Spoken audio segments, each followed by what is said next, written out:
Voltamos com o terceiro e último bloco do Gente em Destaque. Eu sigo aqui nessa conversa com o Tenente Coronel Oswaldo Sorge, ex-comandante da Polícia Militar de Jacareí e também um agora político. O senhor falou no fim do bloco anterior da sua passagem pela assessoria do deputado de São Paulo, né, o Coronel Camilo. Como é que foi essa experiência e nessas ajudas que o senhor mandou para Jacareí por meio das emendas parlamentares? Essa experiência, nós somos da mesma turma, ele me convidou para ser o contato dele aqui na região. Então foi aí que eu me prontifiquei, coloquei à disposição e começamos a trabalhar. E o que realmente destacou foi quando ele me chamou e falou assim: verifica os municípios que alguma necessidade de alguma emenda, o que nós podemos ajudar a cidade ou algumas cidades na parte de saúde, o que nós podemos ajudar. Foi aí quando nós indicamos, não só o GAC, como a Santa Casa, daqui de a própria Guarda, a própria Secretaria de Segurança, nós mandamos recursos para cá. Caçapava, São Sebastião, Caraguá. Então, na verdade, o que ele podia ajudar? E realmente veio algumas emendas nesse sentido para ajudar não só a nossa cidade de Jacareí, quanto a região. E ele era do PSD? PSD. O senhor se filiou também ao PSD? Eu estava afiliado no PSD. Depois eu saí da filiação do PSD, foi quando na convenção me colocaram como vice-prefeito do PRTB. Aí que eu ia agora entrar nesse assunto. A eleição do ano passado, o senhor... eu até levei um susto quando eu vi o seu nome como vice-prefeito do Maurício Raquia. Estava lá Oswaldo Luiz Sorge. Deixa eu clicar para ver se a foto é dele mesmo, né? E era o senhor mesmo.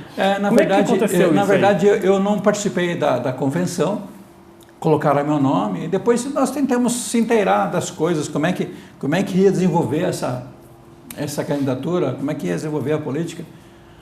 E eu fui conversar direto com o candidato a prefeito.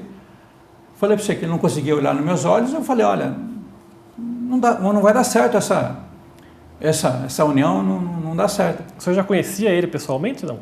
Não conhecia pessoalmente, eu conhecia de ouvir dizer, nunca tive contato direto com ele.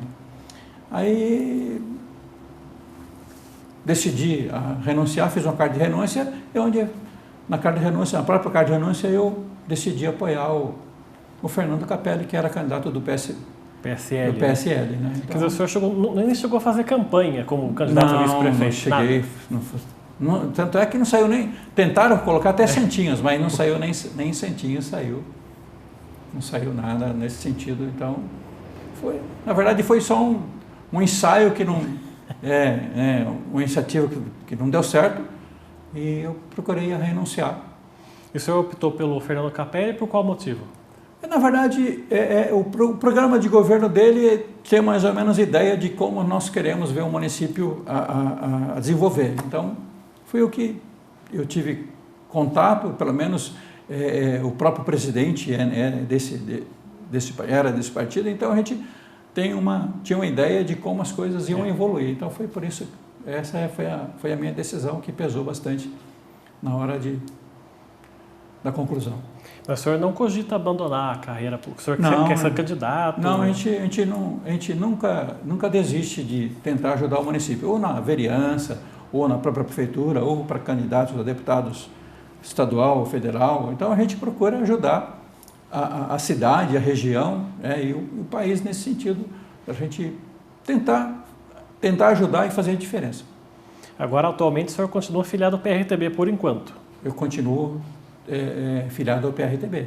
Então a gente... Que é o partido do vice-presidente, o Hamilton Mourão. É o partido do Mourão, General Mourão.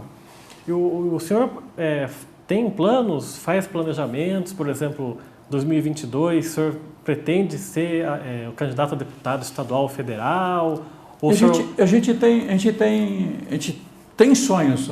Então, tudo que acontece, tudo que você vai tentar fazer, existe recursos, você tem que ter uma retaguarda. Então eu não consigo fazer nada sozinho. Então a gente obviamente precisa de indicação, obviamente a gente precisa de amigos que se predispõem a ajudar, é o que a gente tenta fazer, né? E procurar se evoluir, entrar na política e realmente tentar ajudar o município, ajudar o nosso estado e o nosso país. É que o senhor fez um caminho contrário, né? Geralmente as pessoas entram na política mais cedo, com 20 e poucos anos. O senhor vai entrar depois dos 60, né? A gente, na verdade, a nossa vida, Rodrigo, ela vai te moldando, ela vai te dando experiências. E aonde você pode ajudar. Chega um certo ponto na polícia, você não consegue evoluir mais. Até você falou assim, você encerrou como tenente-coronel. Na verdade, eu encerrei como coronel, que você encerra como tenente-coronel e você tem um posto imediato. Então, eu cheguei no posto máximo da polícia. Então, a gente sempre tem essa experiência, realmente, de 32 anos, 9 meses e 21 dias. Até teve uma brincadeira de uma menina, ela falou assim, como é que a gente faz para ganhar uma estrelinha dessa? Eu falei assim, olha, uns 30 anos de serviço. A gente fala assim, que realmente você vem um passo a passo, crescendo, né, profissionalmente, até você chegar no posto máximo. E essa experiência do senhor acompanhar a campanha do Fernando Capelli ano passado, que foi uma campanha totalmente diferente das outras por causa da pandemia, as pessoas não puderam se reunir com as outras por conta da aglomeração. Eu lembro que o senhor acompanhava o Capelli em alguns eventos, entrevistas. Como é que foi para o senhor essa experiência? Nós acompanhávamos, eu não conhecia o Capelli, né, e me prontifiquei a ajudá-lo, e nós acompanhei, na verdade, né, naquele curto período, aonde ele ia, e a gente procurava acompanhar, assessorar, passar as nossas ideias. Então, na verdade, foi um casamento bastante interessante, né? Essas trocas de ideia, trocas de experiências que realmente a gente vai crescendo, né? Você vai conhecendo os anseios do município e as necessidades para tentar ajudar e tentar administrar da melhor maneira possível que o nosso município sempre evolua, sempre cresça. E o senhor, a gente também comentava no intervalo, falando até do presidente Bolsonaro, o senhor é do PRTB hoje, que é o partido do vice-presidente Mourão. O senhor se define hoje como um político nessa carreira, como conservador? O que é fazer uma política conservadora num país como o Brasil, por exemplo? Olha, o que eu entendo como conservador é o seguinte, atender aos anseios da população, dos munícipes. Independentemente de qualquer partido político, você tem que tentar ajudar as pessoas da melhor maneira possível. Eu vou fazer isso porque falando disso. Não, eu vou fazer aquilo que realmente eu sinto no coração de fazer, a necessidade de ajudar as pessoas, independentemente do que eu falei, de partido. Pelo menos a gente vê que o nosso presidente, o presidente Bolsonaro, ele tem os nossos defeitos, como qualquer um de nós temos, os nossos defeitos. Mas a gente percebe que ele é lúcido, que às vezes ele extrapola um pouquinho nos comentários, mas nós temos que fazer as coisas com os pés no chão, realmente com fundamentação para você não se perder. Dois assuntos, a gente está quase acabando essa conversa, que foi muito pautado durante esses anos de governo do Bolsonaro, principalmente quando o Sérgio Moro era ministro da Justiça, que eu queria a sua opinião como ex-comandante da PM, que é o chamado excludente de licitude, que é o caso do policial poder reagir e matar sem ter uma penalidade, e também o porte de armas ou a posse de armas para o cidadão comum. Queria que o senhor analisasse esses dois pontos. O senhor é favorável, é contrário? Eu sou favorável porque toda vez que você se defende ou você usa da sua profissão para defender uma pessoa, uma entidade, uma organização, você tá, na verdade, amparado pela lei. Então, o próprio artigo 5º da Constituição, né? Nós temos o livre-arbítrio de decisões. Só que, veja bem, o policial militar deve prender todo mundo em flagrante. E o civil pode. Quer dizer, ele também tem responsabilidade de segurança, não só dele, como das pessoas que o cercam. Então, na verdade, é recíproco essa decisão. Tanto o civil pode, né? Como o militar deve. A obrigação dele, na verdade, o exercício da função dele é defender. Ele é defender a sociedade, defender as pessoas que estão passando por necessidade, passando por apertos. Que é uma situação que muita pouca gente sabe, né? Que o cidadão ele pode prender uma pessoa em flagrante se ele vê alguma coisa, né? Mas é verdade. Se você deparar com uma situação em flagrância, qualquer um do povo pode. E por isso que fala assim, o policial e o militar deve, né? Ele tem a obrigação. As excludentes, então, ele tem que tanto dar amparo, tanto para o militar da ativa, da reserva, o reformado, quanto o civil. Né?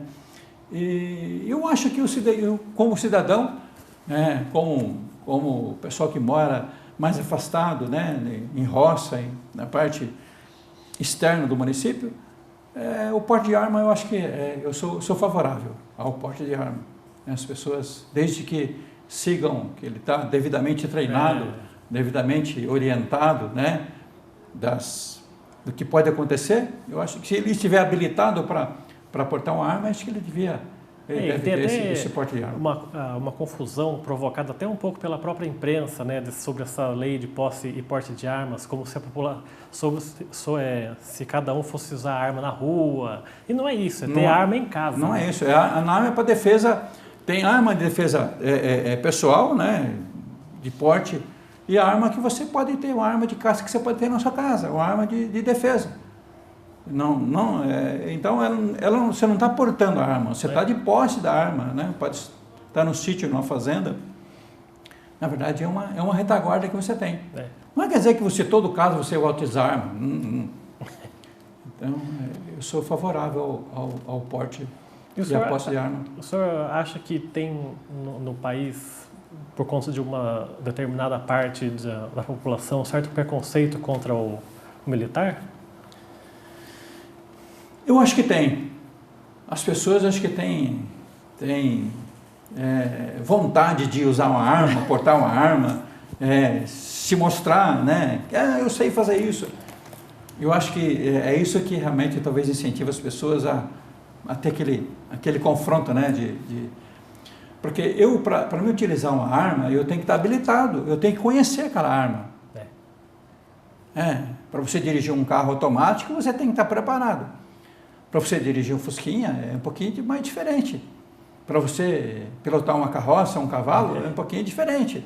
E às vezes tem pessoas que não sabem. Talvez sabe manejar uma arma de guerra, mas não consegue montar num cavalo. Então, essa diferença eu gostaria que vocês entendessem, que as pessoas entendessem que tudo que você vai fazer, você tem que estar preparado. Você tem que ter uma bagagem, um conhecimento, né? uma habilitação para aquilo que você está fazendo. Não é que qualquer pessoa vai numa loja, me dá uma arma aí que eu quero, a partir de agora, quero andar armado. Não é assim que funciona. Não é assim que funciona. Até para você adquirir uma arma, para você manusear uma arma, para você portar uma arma, tem um monte de requisitos. Né? E esses requisitos são requisitos legais que você tem que dar. Você tem que dar continuidade, porque senão você está inabilitado, senão você não pode usar arma. Tá certo, Coronel. Eu quero agradecer muito a sua presença aqui no nosso programa. Muito obrigado por ter vindo aqui e falar um pouco da sua história no nosso programa. Obrigado. Um abraço, Rodrigo. Estamos sempre à disposição, né? Morando aqui em Jacareí, e estou sempre à disposição, né? E procuro sempre fazer realmente a diferença. Obrigado pela sua entrevista. O programa Gente em Destaque fica por aqui. A gente volta numa próxima oportunidade. Até lá.